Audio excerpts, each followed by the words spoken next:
Greetings. I welcome you to the 7 seals of the book of Revelation. Today we are to consider the second seal of the 7th seal in the book of Revelation.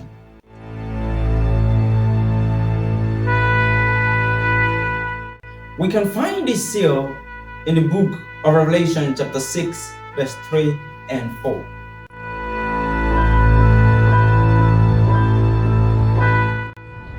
When he opened the second seal, I heard the second living creature saying, "Come and see." Another horse, fiery red, went out. And it was granted to the one who sat on it to take peace from the earth, and that people should kill one another. And there was given to him a great sword.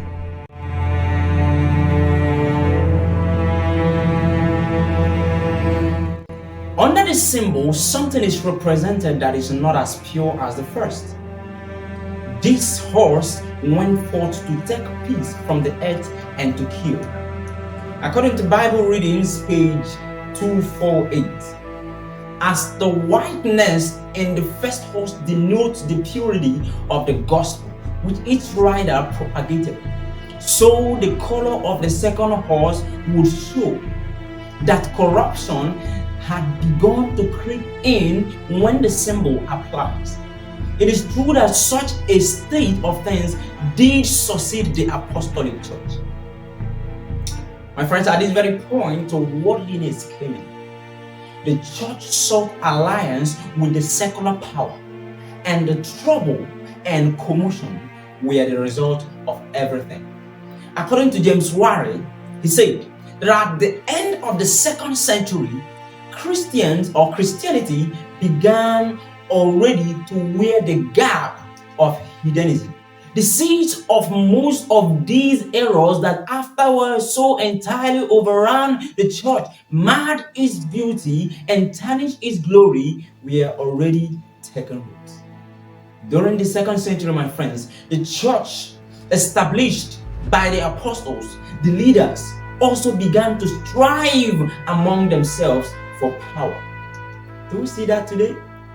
They became wolves in sheep clothing. Apostle Paul prophesied that after his departure, false teachers would come into the church. The Bible says in the book of Acts chapter 20, verse 29 and 30. For I know this, that after my departure, savage wolves will come in among you, not sparing the flock. Also from among yourselves men will rise up, speaking perverse things, to draw away the disciples after themselves.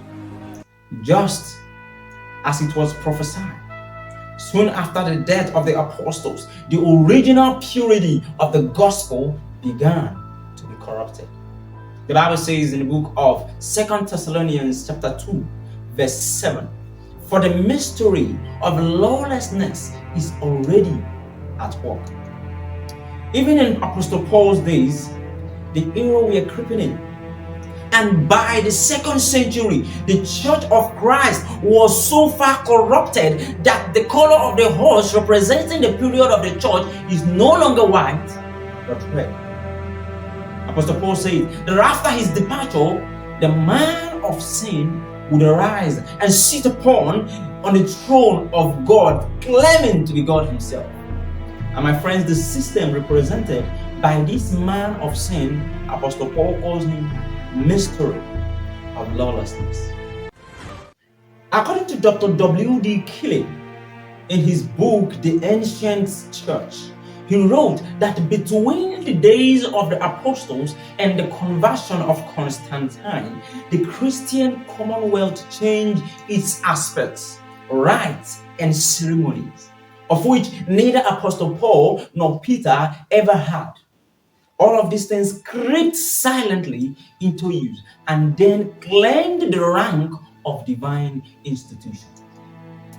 Friends, the 2nd century period in the history of the church, beginning from about 100 AD, extends to the time of Constantine in AD 323, when a complete union of the church and state was effected. This is represented in the symbol by the great sword that was given to the rider of the red horse.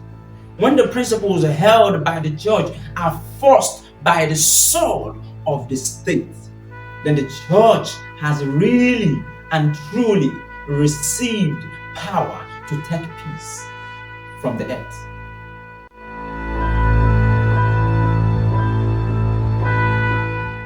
We still see these things today, my friends. In today's church, we still see certain compromises. Religious leaders, pastors, bishops, and all of the leaders in the various Christian denominations are now looking for political power. They now look for fame, for recognition in secular environments. But that isn't the way.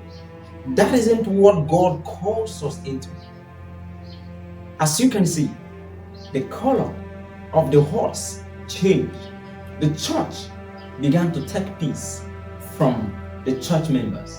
As I studied my history, I realized that the persecution that Christians received from their fellow Christians during this period of history was even far greater than the persecution pagans inflicted upon Christians.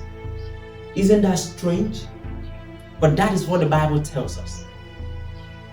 My prayer today, my friends, is that the Christian church will receive change.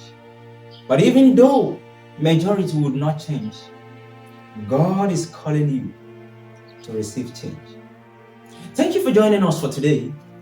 Till I come your way next time, do not forget to like, comment, and share this video with your friends. God bless you.